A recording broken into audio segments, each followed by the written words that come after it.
கர்த்தருடைய பரிசுத்த நாமத்திற்கு மகிமை உண்டாவதாக. யோவான் 9வது அதிகாரத்தில் பிறவியிலிருந்தே குருடனாக இருந்த ஒரு மனுஷனை குறித்து நம்ம பார்க்க முடியும்.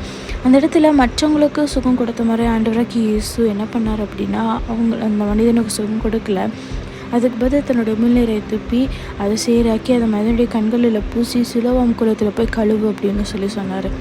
அந்த இடத்துல பாருங்கள், அந்த மனிதன் கீழ்ப்படிந்து அந்த சிலுவாம் குளத்தில் போய் கழுவுறான். ஒருவேளை அந்த காரியம் நம்மளுக்கு அந்த காரியத்தை நம்ம படிக்கும்போது வாசிக்கும்போது நம்மளுக்கு தோணலை, என்ன இவர் இப்படி பண்ணுறாரு, கழுவுனா சரியாயிடுமா அப்படின்னு நம்ம நினைக்கலாம். இது ஒரு சின்ன விஷயம் தான். அந்த இடத்துல அந்த மனிதனுடைய கீழ்ப்படிதல் தான் அந்த மனிதனுக்கு ஒரு சுகத்தை கொடுத்தது. அதே போல் தான் ஒரு சில நேரங்களில் ஒரு சின்ன விஷயமா இருக்கலாம், நம்ம ரொம்ப நாளாக ஜெபம் பண்ணுற விஷயமா இருக்கலாம். ஆண்டவராகிய தேவன் மறுபடியும் சொல்லுவார், மறுபடியும் ஜெபம் பண்ணு, மறுபடியும் ட்ரை பண்ணுன்னு சொல்லுவார்.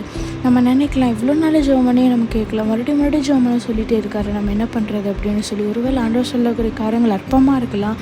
ஆனால் அந்த காரியத்தை நம்ம கீழ்ப்படிந்து செய்யும்போது நம்ம வாழ்க்கையில் ஒரு பெரிய ஆசீர்வாதத்தை ஆண்டவர் கொடுக்க போதுமான தேவனாய் காணப்படுகிறார்.